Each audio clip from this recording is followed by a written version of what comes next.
ಪೂರ್ತಿಯಾಗಿ ಹೋಗಿದೆ ಅಂತ ಹೇಳಿಕ್ಕೆ ಆಗೋದಿಲ್ಲ. ಏನೂ ಆಗಲಿ ಜನ ಎಚ್ಚರ ಕೊಡಬೇಕು. ದುಡ್ಡು ಹುಡುಗಿದ ಪೂರ್ವದಲ್ಲಿ 10 ಹಲವು ಸಲ ವಿಚಾರ ಮಾಡಬೇಕು. ವಿಚಾರ ಮಾಡಿ ಇದು ಸರಿ ಇದನ್ನ ಇಲ್ವಾ ಅಂತೇಳಿ ಎನ್ಕ್ವೈರಿ ಮಾಡಿ ದುಡ್ಡು ಹುಡಿದ್ರೆ ಯೋಗ್ಯ. ಅದಕ್ಕಿಂತ ಸರ್ಕಾರವು ಸಹಿತ ತನ್ನದೇ ಕೆಲಸದ ಜವಾಬ್ದಾರಿ ಇದೆ.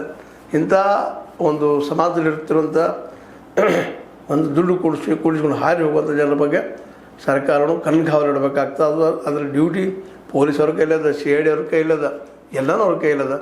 ಆ ದಿಶೆಯಲ್ಲಿ ಅವ್ರ ಕಡೆಯಿಂದ ಕೆಲಸ ತೊಗೊಳ್ಳುವಂಥ ಕೆಲಸ ಸರ್ಕಾರದಿಂದ ಆಗಬೇಕಾಗಿದೆ ಅಂತ ಹೇಳ್ತಾ, ಏನೋ ಆಗಲಿ ಈ 860 ಕೋಟಿ ರೂಪಾಯಿ ವಂಚನೆ ಮಾಡಿ ಹೋದಂಥ ಆ ವ್ಯಕ್ತಿಗಳು ಆದಷ್ಟು ಬೇಗ ಸಿಗುವಂತಾಗಲಿ ಅನ್ನೋಂಥ ಮಾತನ್ನು ಹೇಳ್ತಾ, ಇದು ನಿಮಗೆ ಲೈಕ್ ಆಗಿರ್ಬೋದು. ಲೈಕ್ ಮಾಡಿ, ಶೇರ್ ಮಾಡಿ, ಕಮೆಂಟ್ ಮಾಡಿ, ಜೊತೆಗೆ ಸಬ್ಸ್ಕ್ರೈಬ್ ಆಗೋದು ನಿಲ್ಲಿಸಬಾರ್ದು. H16 ನ್ಯೂಸ್ ಅರ್ಥಾತ್ ದೇಶದ ಸತ್ಯದ ಕೈಗಳಲ್ಲಿ ವಂದನೆಗಳು. ಆತ್ಮೀಯ ಸಾರ್ವಜನಿಕರಲ್ಲಿ H16 ಅರ್ಥಾತ್ ಸೀತಾರಾಮದಿಂದ ಒಂದು ಮನವಿ.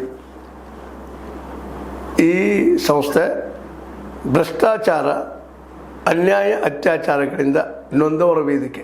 ಅನ್ಯಾಯಕೋರರ, ಭೂಗಳ್ಳರ, ನಶಾ ಸಾರಾಯಿ ಮಾಫಿಯಾಗಳ ವಿರುದ್ಧದ ಧ್ವನಿ. ರೈತರ, ಕೂಲಿಕಾರ, ಕಾರ್ಮಿಕರ, ಬಿದ್ದ ಸಮುದಾಯ ಜನರ ಧ್ವನಿ. ಬೆಂಬಲವಾಗಿ ನಿಂತು ತನುಮನ ಧನದ ಸಹಾಯಕ್ಕೆ ಸಾರ್ವಜನಿಕರಲ್ಲಿ ಕೋರಿಕೆ.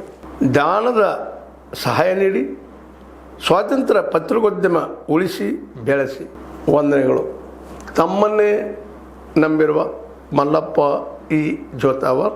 ಈ ಕೆಳಗಿನ QR ಸ್ಕ್ಯಾನ್ ಮಾಡಿ ಅಥವಾ ಈ ನಂಬರ್ ಅಂದರೆ 7411402405ಗೆ ಇಲ್ಲ 9686864852ಗೆ ನೀವು ಫೋನ್ಪೇ ಮಾಡಿ, Paytm ಮಾಡಿ ಅಥವಾ ಇನ್ನಾವುದೇ ಮಾಧ್ಯಮದಿಂದ ಗೂಗಲ್ ಮೂಲಕ ಸಹಾಯ ಮಾಡಿ ಈ ಪ್ರಾಮಾಣಿಕ ಪತ್ರಿಕೋದ್ಯಮವನ್ನು ಉಳಿಸಿ ಅಂತ ಮತ್ತೊಮ್ಮೆ ಮನವಿ.